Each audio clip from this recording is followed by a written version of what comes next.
ఇవాళ నేను మీకు నిమ్మకాయ పచ్చడి ఇన్స్టెంట్గా ఎలా చేయాలో చూపిస్తాను.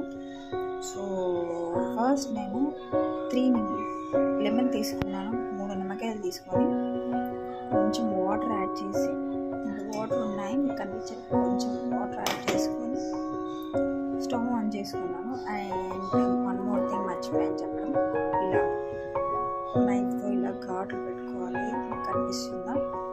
సో మొత్తం ఘాట్లు పెట్టుకొని మనం దీంట్లో పెట్టుకోవాలి. ఒక 3 minutes 4 minutes పెట్టుకుంటే చాలు.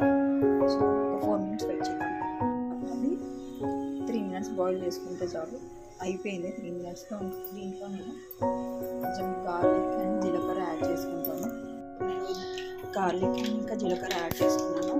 తర్వాత పోపు వేసుకుంటున్నాను. పోపులో ఫస్ట్ ఆయిల్ వేసుకున్న తర్వాత ఆవాలు అండ్ జీలకర్ర యాడ్ చేసుకోవాలి. తర్వాత మనం మిర్చి యాడ్ చేసుకున్నాము. చూడండి, మిర్చి యాడ్ చేసుకున్నాం. కొంచెం ఇంగువ వేసుకోవాలి.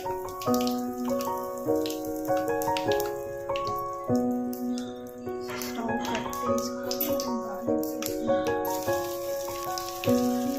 స్టవ్ ఆఫ్ చేసుకున్నాక వేసుకున్నాను.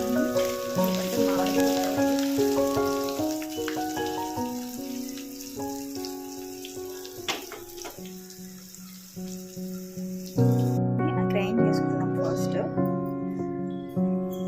మనకు పోపు రెడీగా ఉంది. కొంచెం చల్లారించుకోవాలి ఫస్ట్. ఇంతలో తిని గ్రైండ్ చేసుకుందాం. ఓకే, ఇలా మిక్సీ పట్టుకున్నాను నేను. మిక్సీ పట్టుకున్న దాన్ని కూలైన పోపులో మిక్స్ చేసుకుందాం. ఓకేనా, నేను ఇలా మిక్సీ పట్టుకున్న దాన్ని పోపులో కలిపేసుకున్నాను. ఇప్పుడు పేస్ట్ వేసుకున్నాను. మిక్స్ చేసుకున్నాను.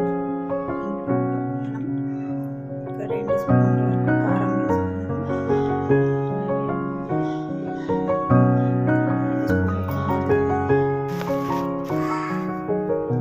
1 స్పూన్ సాల్ట్ వేసుకున్నాను. ఏం లేదు నాన్న, నేను ఏడుస్తున్నావేమో అనుకున్నా. సో 1 స్పూన్ వరకు కారం వేసుకున్నాను. 2 స్పూన్స్ కారం, 1 స్పూన్ సాల్ట్ వేసుకున్నాను. సో మిక్స్ చేసుకున్నాను దీన్ని. సో ఇప్పుడు మిక్స్ చేసుకున్నాను. ఇది వేడి అన్నంలోకి చాలా బాగుంటుంది. యాక్చువల్గా ఆయిల్ నీళ్ళు ఉండాలంటే ఆయిల్ ఎక్కువ వేసుకోవాలి. మనం అప్పుడప్పుడు తినడానికి మరి ఎక్కువ ఆయిల్ వేసుకుని లేదు. ఇది ఒక 1 week వరకు నిల్వ ఉంటుంది.